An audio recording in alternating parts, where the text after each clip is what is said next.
Customer walked into my hobby shop and said, "Hey, can you personalize my Element RC Knightrunner?" This is the final result.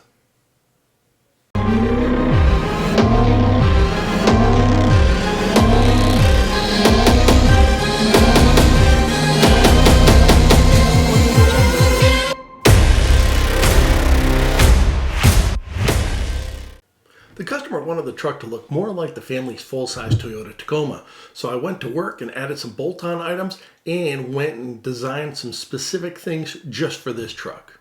The customer wanted the cab to have an interior, so I went through my stash and I found an old Proline T-type interior that was perfect for the job.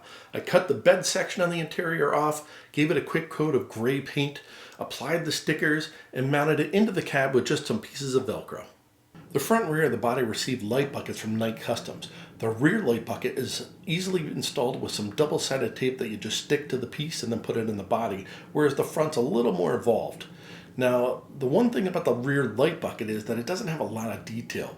I went ahead and painted it with some chrome paint on the inside where the LED shows, and then on the back side I painted it black so it kind of blends into the body. Now, because it doesn't have a lot of detail, I left the sticker on the body, which gives it a great look during the day, and at night when you turn the lights on, the LED shines through. The front headlight buckets have an awesome scale look, but the only downside is when you get parts from Shapeways, they have a bit of a gritty surface. So I take care of that by applying a couple coats of scratch filler primer to build everything up and kind of smooth it out a little bit.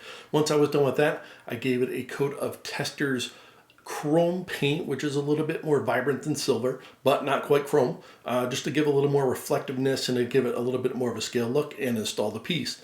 And again, just like the light bucket in the rear, I painted the backside black to help it blend into the body.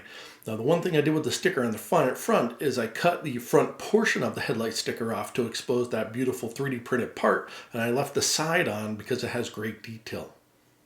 I also installed a Toyota-style front grille from Knight Customs, and in this case, I liked the finish of the part with the black. It looked really good, so I didn't touch it. But the one thing I did do to add a little more detail was to add the Toyota logo to the center.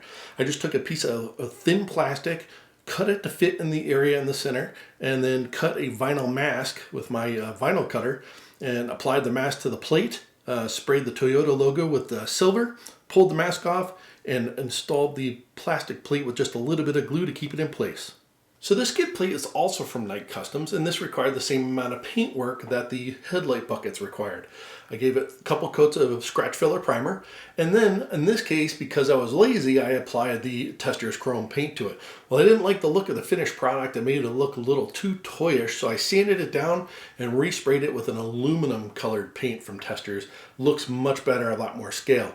The TRD logo was just detailed with some red paint and a very fine brush and a little patience. For grip, the customer went with RC4WD drive Goodyear tires, and that's because this is the tire that they have on their full-size Toyota Tacoma. Now, I waited for the tire to come in and used the dimensions of the bead and so on to design the wheel around the tire so that everything worked perfectly together. Hands down, my favorite part of the build are the wheels. The customer asked me if I can make custom TRD Pro style wheels like they have on their full-size Tacoma for this truck. And although it's a very simple design, it was a little bit of a challenge because you have to make the design look like the real thing yet work with the RC truck. So I designed up a wheel that looked good and looked pretty close to the real deal.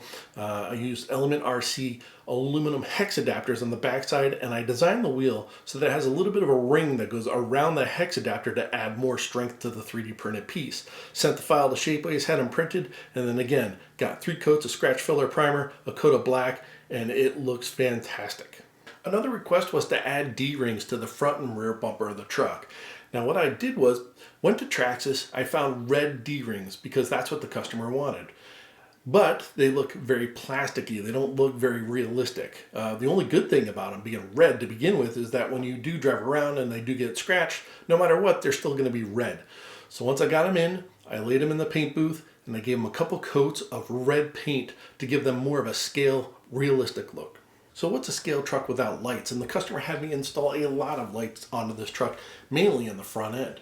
In the bumper are the stock lights. On the hood are some lights from RC4WD drive. Then the rest are from my Trick RC. So you have 2 lights mounted to the top of the bumper. You have the headlights in the light buckets, the amber lights in the light buckets in the front, and then the rear have red LEDs.